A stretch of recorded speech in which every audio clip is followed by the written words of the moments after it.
ఇర్మియా గ్రంథం 33వ అధ్యాయం 3వ వచనం. నాకు మొర్రపెట్టుము, నేను నీకు ఉత్తరమిస్తానంటున్నాడు దేవుడు. కానీ మనం ఏం చేస్తామంటే దేవునికి మొర్ర పెట్టకుండా మనుషులందరికీ మొర్ర పెడుతూ ఉంటుంటాం. అందుకని మన జీవితంలో సమస్యలు పరిష్కరించబడటానికి చాలా ఆలస్యం అవుతుంది. స్తోత్రం దేవా, ఈరోజు యొక్క వాక్యపు వెలుగులో మమ్మల్ని నడిపించి బలపరిచి విత్తబడిచిన వాక్యం వ్యర్థం కాకుండా ప్రతి హృదయంలో నాటబడి నూరంతల పంట అనుభవించిన కృప చూపించమని యేసు క్రీస్తు నామములో ప్రార్థించి నమ్మి పొందుకున్నాం తండ్రి, ఆమెన్. ప్రియులారా, జాగ్రత్తగా గమనించాలి. దేవుడి చేతులు నాకు మొర్ర పెట్టవయ్యా, నీకు ఉత్తరం ఇస్తాను అంటున్నాడు. ఒక అద్భుతమైన సంఘటన మీతో పంచుకుంటాను. హెర్బర్ట్ జాక్సన్ అనేటువంటి ఆయన ఒక చర్చికి పాస్టర్గా పనిచేస్తానికి వెళ్ళారు. హెర్బర్ట్ జాక్సన్ గారు ఒక చర్చికి పాస్టర్గా పనిచేయడానికి వెళ్ళారు. ఆ చర్చికి ఒక కారు ఉండేది.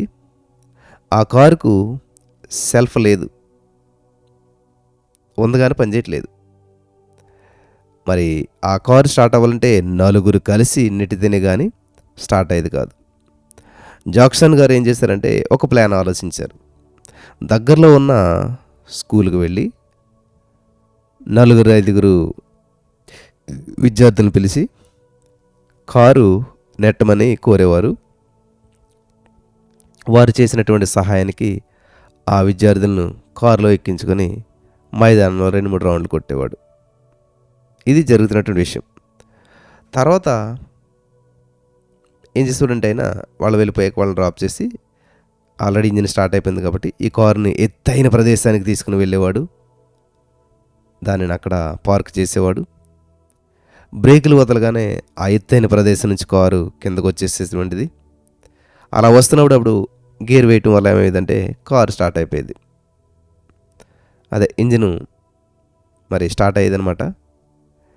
ఇంజిన్ను ఆపకుండా ఉంచేవాడు ఒకవేళ ఎక్కడ ఆగవలసి వస్తే. ఈ విధంగా జరుగుతూ ఉంది, కొనసాగుతూ ఉంది. దేవునికి స్తోత్రం కలుగును గాక. ఒకరోజు కాదు, 2 రోజులు కాదు, 10 రోజులు కాదు, నెల రోజుల పాటు జాక్సన్ గారు ఈ యొక్క బృహత్తరమైనటువంటి పథకాన్ని అమలు చేశారు. చివరకు ఆయనకు ట్రాన్స్ఫర్ వచ్చేసింది. అంటే ఇంకా ఈ చర్చ్ నుంచి వేరే చర్చికి పాస్టర్ గారిగా వెళ్ళాల్సిన పరిస్థితి ఏర్పడింది. మరి ఇప్పుడు టీచర్ జాబు లాగానే కొన్ని చర్చెస్లో కొన్ని పాస్టర్ జాబులు కూడా ఉంటాయన్నమాట. అంటే పైనుంచి జీతాలు ఇస్తారు వాళ్ళు ఎక్కడ వేస్తే అక్కడికి వెళ్ళి ఆ వాక్యాన్ని బోధించాలన్నమాట. అలాగే ఈ యొక్క జాక్సన్ గారికి ఆ చర్చ్ నుంచి మళ్ళీ వేరే చర్చికి ట్రాన్స్ఫర్ వచ్చేసింది. ఈయన వెళ్ళిపోతున్నారు కాబట్టి కొత్త పాస్టర్ గారు వచ్చారు. కొత్త పాస్టర్ గారికి ఈ యొక్క జాక్సన్ గారు ఈ యొక్క బాధ్యతలను అప్పగిస్తూ కారు బాధ్యతను కూడా అప్పగించాడు అనమాట. కారు బాధ్యతను అప్పగించి చెప్తూ ఉన్నాడనమాట.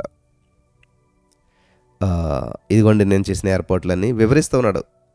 కొత్త పాస్టర్ గారికి మరి ఆయన ఆల్రెడీ కారు గురించి అవగాహన ఉంది. ఆ యొక్క కారు మెకానిజం కూడా తెలుసు ఆయనకి. కాబట్టి ఆయన వెంటనే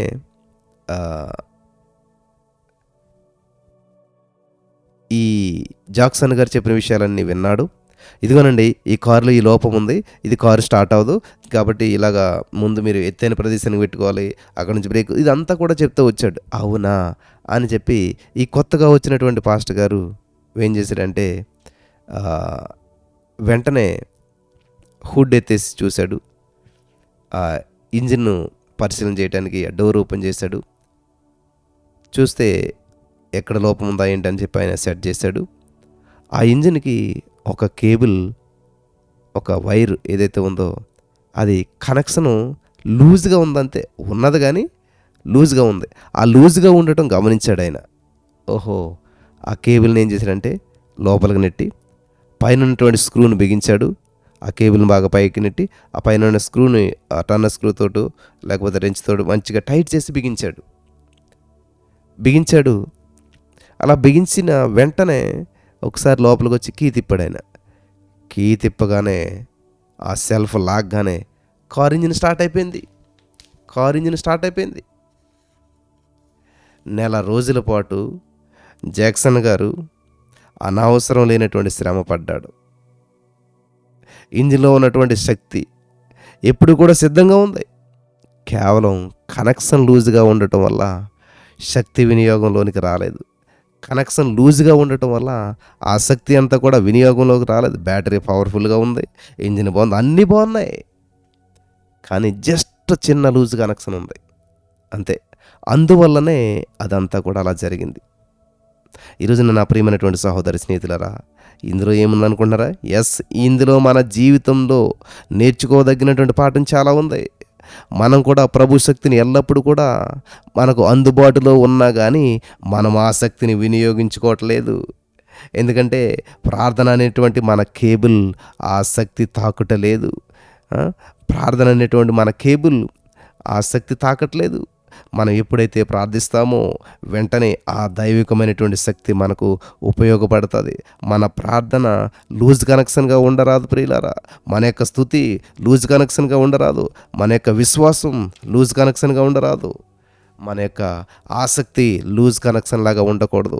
ఇవన్నీ ఎప్పుడైతే కరెక్ట్గా ఉంటాయో అద్భుతాలు ఇలా అనేసరికి అద్భుతం, ఇలా పలికేసరికి అలా కార్యం జరుగుతూ ఉంటుంటుంది. ఆమేన్, హల్లెలూయా. అల్ప విశ్వాసి అంటుంటాడు దేవుడు. మన విశ్వాసం లూజ్ అయిపోయిందేమో, మన యొక్క ప్రార్థనా శక్తి లూజ్ అయిపోయిందేమో, మన యొక్క స్తుతి లూజ్ అయిపోయిందేమో. దయచేసి గమనించాలి. ఇది ఒక అద్భుతమైనటువంటి సంఘటన. ఈ సంఘటన ద్వారా పరిశుద్ధాత్మ దేవుడు మనకు అమూల్యమైనటువంటి విషయాలు తెలియజేస్తున్నాడు. ఏదో ఒక సంఘటన జరిగిందని, లేదా ఏదో ఒక రోజు మీకు డిసప్పాయింట్ అవ్వ ఉండొచ్చు. ఏదో ఒక చర్చిలో, లేదా ఒక కార్యక్రమంలో, లేదా ఒక మీటింగ్లో, లేదా ఏదో ఒక సన్నివేశంలో మీకు అక్కడ డిసప్పాయింట్ అవ్వ ఉండొచ్చు. లేకపోతే ఏదో ప్రతికూల పరిస్థితి ఎదురైందని చెప్పేసి మీ యొక్క నిరీక్షణ కోల్పోవద్దు, మీ యొక్క ప్రార్థన కోల్పోవద్దు, మీ యొక్క స్తుతిని కోల్పోవద్దు, కోప్పడవద్దు, తొందరపడొద్దు, అనాలోచితంగా ఆలోచించొద్దు, అనవసరమైన విషయాల్లో తలదూర్చి అనవసరమైన నిర్ణయాలు తీసుకుని దేవునికి దూరం అవ్వద్దు. ఎప్పుడు కూడా లూజ్ అవ్వద్దు, లాసిపోవద్దు, దేవునికి దగ్గర అవుదాం. హల్లెలూయా. ఆ సేవకుడు ఎప్పుడైతే మరి ఆ యొక్క జస్ట్ లూజ్ కనెక్షన్లో ఉన్న వైర్ని టైట్ చేశాడో అక్కడి నుంచి ఎవరి అవసరం లేకుండానే, ఎవరి సహాయం లేకుండానే ఆయనగానే జస్ట్ ఇలా కీ తిప్పడం, స్టార్ట్ అయిపోవటం, వెళ్ళిపోవటం. ఎక్కడ కావాలితే అక్కడ ఆపేవాడు, ఎక్కడ కావాలితే అక్కడ స్టార్ట్ చేసుకుంటా ముందుకెళ్ళేవాడు. ఈ రోజున మన ఆధ్యాత్మిక జీవితంలో కూడా ఇటువంటి మరి లూజ్ కనెక్షన్స్ ఏమైనా ఉంటే టైట్ చేసుకుని అద్భుతమైనటువంటి ఫలితాలను పొందుకుంటూ ముందుకు వెళ్ళిపోవడానికి పరిశుద్ధాత్మ దేవుడు సహాయం చేసి నడిపించి బలపరచును గాక. ఆమేన్.